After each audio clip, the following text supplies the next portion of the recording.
जो मेंबरान आए हुए हैं उनका खैर मकदम है, सभी लेडीज और जेंटलमैन। आज हम सब लोग जो इकट्ठे हुए हैं वो पर्पस तकरीबन 2-3 लोग जो हमारे मौजूद मेंबर हैं वो अभी आकर बयान भी कर गए, लेकिन उसमें मैं कुछ वजाहत करना चाहूँगा।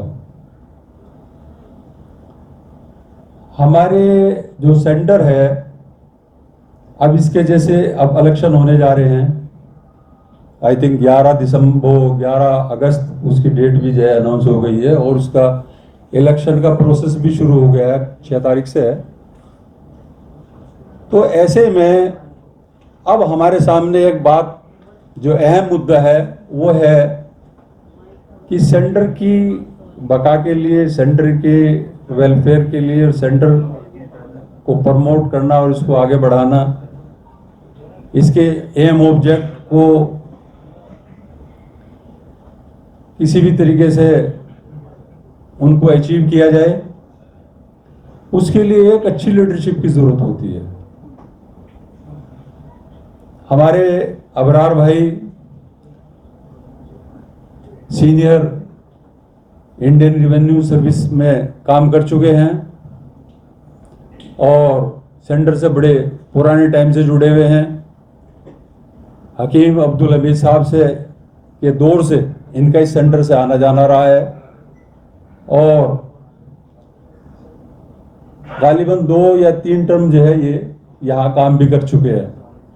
तो अबरार साहब में एडमिनिस्ट्रेटिव क्वालिटी भी है और जहाँ तक इनका सोशल वर्क की बात है, सोशल वर्क में ये सर्विस के दौरान से ही काम करते रहे।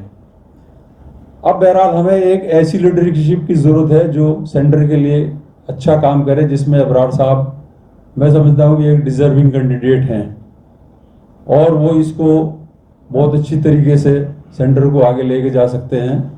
उनके बारे में मैं एक छोटा सा एक इंट्रोडक्शन के तौर पे भी बताने चाहूँगा।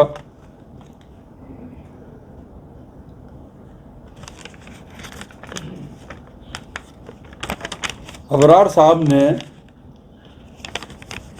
जो इनकी एजुकेशन का सिलसिला भी रहा, हार्वर्ड यूनिवर्सिटी से इन्होंने एडवांस ग्लोबल लीडरशिप प्रोग्राम ये इनका एजुकेशन रहा है उसमें शुरू, और इसके बाद इन्होंने IIM में mid career training programme Ahmedabad से किया है। इसके अलावा training management programme IIM Bangalore से किया इन्होंने, और IRS तो ये 1980 से इन्होंने सर्विस ज्वाइन की है। इसके अलावा भी इन्होंने बहुत सारी वेरियस पोस्ट रही हैं जिसको कमर साहब ने भी बताया है। Principal chief commissioner income tax रहे हैं और उसके बाद ये chairman income tax settlement commission जो equivalent to secretary to government of India है। तो अब आप ये समझ लीजिए कि एक ऐसी हस्ती हमारे बीच में है जिन्होंने इतनी अच्छी अच्छी पोस्टों पे काम किया है।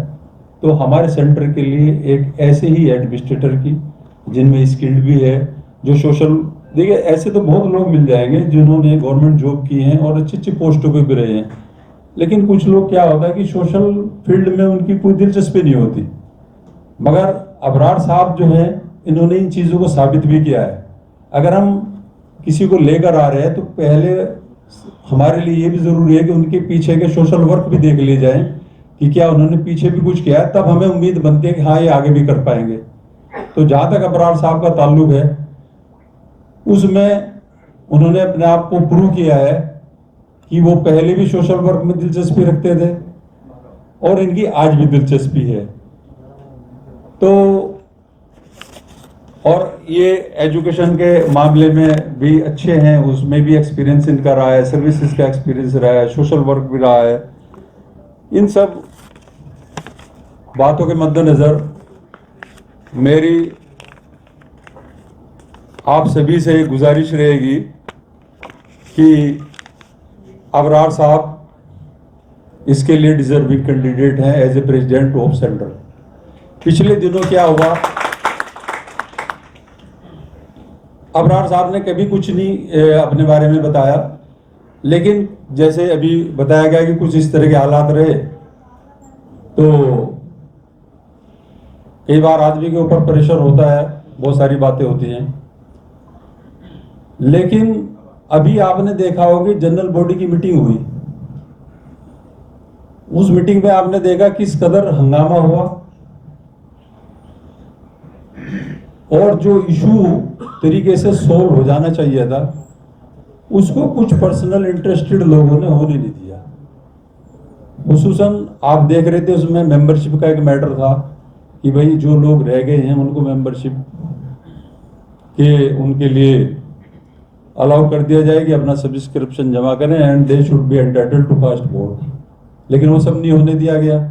और बातें कहाँ तक पहुंची है एवरीबडी नोज, मैं जो है उसके बारे में बताना नहीं चाहूंगा। तो इन सब बातों को ध्यान में रखते हुए अब ये बहुत जरूरी हुआ कि भाई एक ऐसे आदमी को लाया जाए, एक ऐसी लीडरशिप लाई जाए जो इन सब चीजों से दूर रहते हुए, इन सब चीजों से ऊपर उठते हुए इस सेंटर की वका के लिए, इस सेंटर के मफाद के लिए काम करे और उसके एम ऑब्जेक्ट जो भी हैं वो एनफोर्सेबल होने चाहिए। तो लिहाजा अबरार साहब से इस मामले में बातचीत की गई और उनको इसके लिए रिक्वेस्ट भी की गई, और मेरी अभी भी रिक्वेस्ट है कि वो बराए मेहरबानी इस जिम्मेदारी को लें और जो लोगों की उम्मीदें हैं उन पर वो पूरा उतरने की कोशिश करें। बहुत बहुत शुक्रिया।